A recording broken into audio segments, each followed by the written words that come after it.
Ar galima su velniu sudaryti kontraktą? Toks senas, naujas klausimas. Naujas, senas. Dabar, kai žmogus tas vadinamas nevientisas, kas jūsų daugelis taip gyvenat, tie tokie, na kaip galima. Aš tai, pavyzdžiui, ko puikiausiai matau žmogų ir matau jau jo tą būseną, kada eina visas toksai viso pasaulio bijantis. Čia įeina ir tie, kur be nuotraukų, be vardo, be pavardės komentuoja, ant visų ten dergia ir panašiai. Visi šitie tinka į tą temą. Štai, kad didelė dauguma tokie yra. Tie nevientisi vadinami žmonės. O tie visi, kurie vystyti, krikštinti, reiškia tėvų dresiruoti, alkoholį vartoja, visi šitie jūs tinkat. Ir aš toks pat buvau, tai dėl to aš ko puikiausiai žinau savo kailiu praėjęs. Tai va, kai pas tave, žodžiu, tu toks esi visas išdraskytas, tu nežinai, ką čia veikti, kas tas dievas, kas tas velnias ir panašiai, reiškia, tau pateikta pasaulėžiūra, va tokia, kokia pateikta. Močiutė su ražančiais ir visa kita, ypatingai, kurios ten prižiūrėjo močiutė su dėdukais, tai jūs dar 100 atsilikę čiutne. Nes jūsų visa požiūriai perduoti yra iš tos kartos. Tai va, ir paskui, kai pas tave gyvenime tu kažko tai bandai, nori, na, tai dažniausiai tai yra materialūs dalykai, ne, ten kažkas nori moters, kažkas vyro, o ne labai jaučiasi, kad gali gauti tą kažką tokio aukštesnio levelio, arba nori pinigų, namų, kažkokių turtų, mašinų, dar kažką. Visi jaunimas to nori. Ir nežino, kaip tai gauti. Ir tas va toksai, na, pavadinkim noras, jisai, vat įsivaizduok, kad pas tavį yra ir vėžys, kur ir, pavyzdžiui, prakeiksmas, visi tie, aš jau kažkada sakiau, yra, įsivaizduok, kad informaciniai failai, kurie tavyje gyvena. Ko tu jų nelieti, jie negali tavęs prieš tavo norą kažkaip tai veikti. Kai tu tik tai įkiši ten nosį, tave pradeda veikti. Taip ir čia, su tuo vadinamu velniu.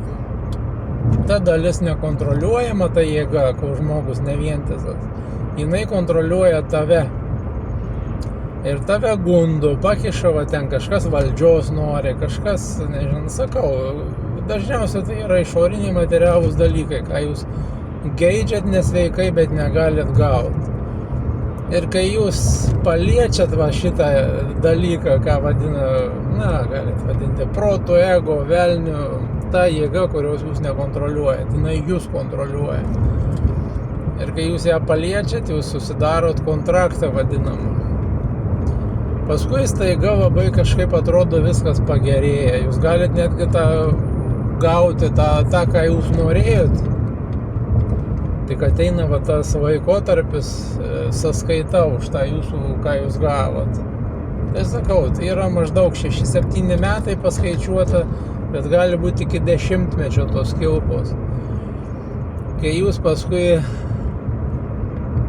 tokią sąskaitą gavę, bus ašaros, kraujo ašaros bus, klyksėt iš skausmo. Galit kažkas jau atpažinti save, kas tą turit. Ir nežinot, kur kreiptis, nežinot, ką daryti. Tai va čia yra kaina to jūsų kažkokio gauto materialaus dalyko. Ar tai santykių, ar dar kažko. Ką jūs ten pasigeidit, panorėjot. O kaina, jeigu jūs nedirbsit su savim, bus didžiulė. Aišku, jūs ateisit pas mane, jeigu ateisit, kai jau jūs būsit dugne, nes iki to jūs nesikreipsit pagalbos. Galvosit, kad taip pat gudriai išsisukot anksčiau, taip pat jūs, nes jums tokias mintis kiška, tau nieko nereikia. O čia tas tavo velnias tave ir valdo. Bet jeigu pas tave chaosas, emocijose, chaosas tavo gyvenime, tai žinok, kad va šitą tą, ką tu nesupranti, kas tave veikia.